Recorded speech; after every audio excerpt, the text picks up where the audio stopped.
Professori, cari studenti, illustri relatori, signore e signori.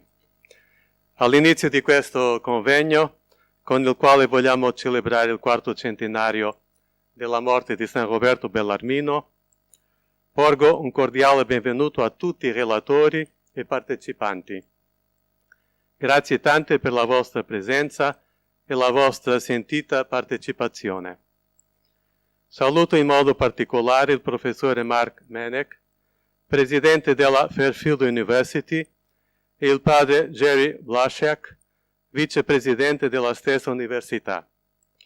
Ringrazio loro per essere presenti e per aver voluto sponsorizzare questo convegno. Questo gesto sottolinea la collaborazione tra le università della Compagnia di Gesù e nel nostro caso particolare segnala anche il legame tra due università che hanno in comune lo stesso patrono, San Roberto Bellarmino. I greet in particular Professor Mark Menek, President of Fairfield University, and Father Jerry Blaszak, Vice President of Fairfield University. I thank you for being present and for sponsoring this conference. This gesture underlines the collaboration between the universities of the Society of Jesus, and in our particular case, it also underlines the link between two universities that share the same patron, San Robert Bellarmine. Sono anche molto grato ai diversi enti che hanno deciso di patrocinare questo convegno. L'Arcidiocesi di Capua, la Diocesi di Montepulciano Chiusi Pienza, il Comune di Montepulciano e il Comune di Capua.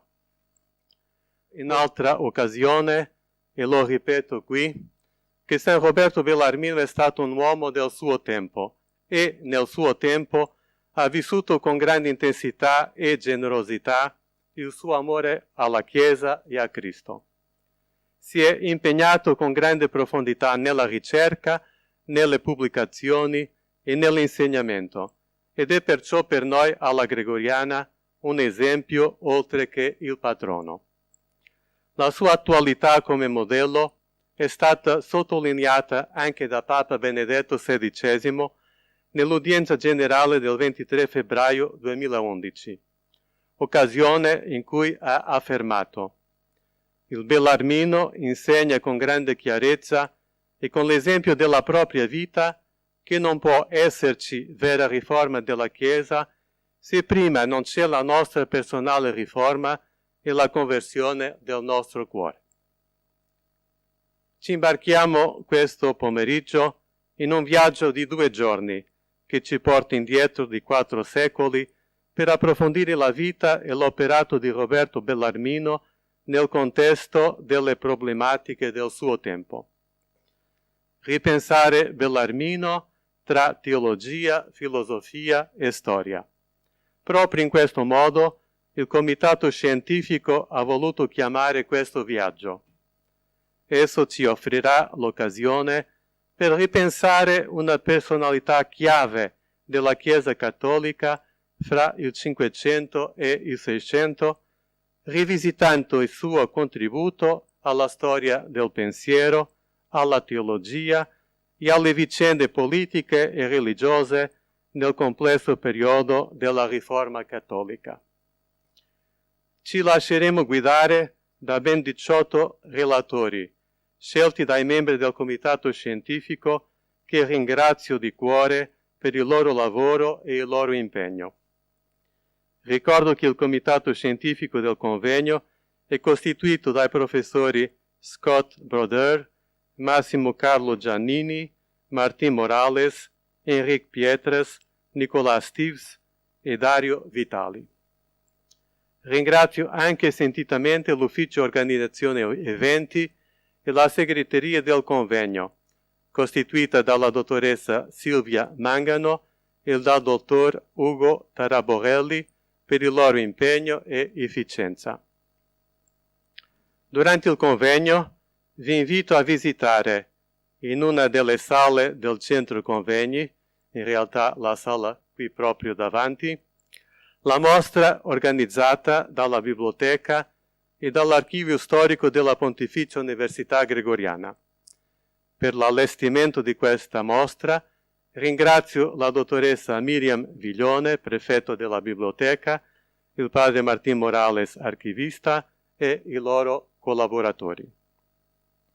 Come sapete, domani alle 18:30 è in programma la celebrazione dei Vespri solenni nella chiesa di Sant'Ignazio, dove si venerano le spoglie di San Roberto Bellarmino.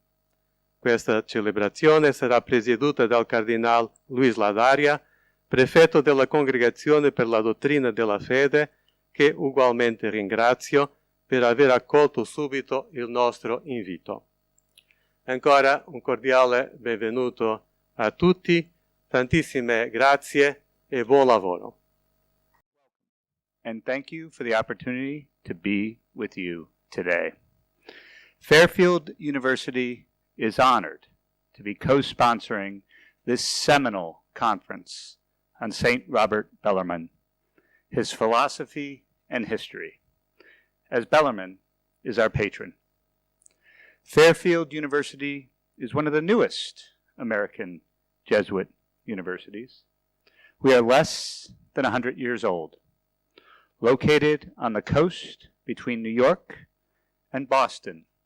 We carry forward the 500-year tradition of Ignatius into the 21st century.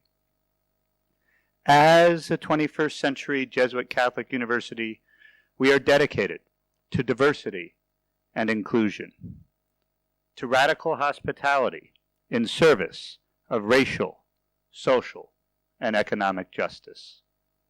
As a 21st century Jesuit Catholic university, we are dedicated, as our motto states, perfidem ad plenum veritatem, through faith to the fullness of truth. To pursue these dedicated efforts with Magis, our work embodies three characteristics: an unceasing spirit of inquiry, the embrace of faith and reason, an authentic humility, the recognition that no one of us, no one scholarly approach has a singular hold on the truth, and third, a generosity of spirit, a recognition of the dignity of every individual and an assumption of goodwill in others.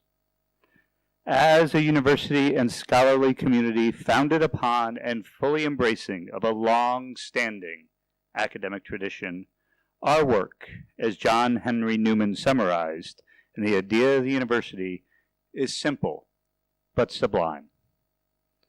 A university training is the great ordinary means to a great but ordinary end. It aims at raising the intellectual tone of society. It is the education which gives a person a clear, conscious view of his own opinions and judgments, a truth in developing them, an eloquence in expressing them, and a force in urging them. In keeping with this grand narrative, the Land O'Lakes statement on the nature of contemporary Catholic universities echoed similar sentiments over 100 years later. The intellectual campus of a Catholic university has no boundaries and no barriers. It draws knowledge and understanding from all the traditions of mankind. It explores the insights and achievements of the great men of every age. It looks to the current frontiers of advancing knowledge and brings all the results to bear relevantly on one's life today. The whole world of knowledge and ideas must be open to the student. There must be no outlawed books or subjects. Thus, the student will be able to develop his own capabilities and to fulfill himself by using the intellectual resources presented to him. In conclusion, While I am not a scholar of Bellarmine, my research focuses on the societal role of higher education. I would suggest one important lesson we take from the life and work of St. Robert Bellarmine is the duality of higher education, that it is ever evolving and ever true. It is value-based, student-centric, and outcomes-focused, preparing young men and women of purpose ad maiorem Dei gloriam. Again, thank you for the opportunity to join you on this momentous occasion.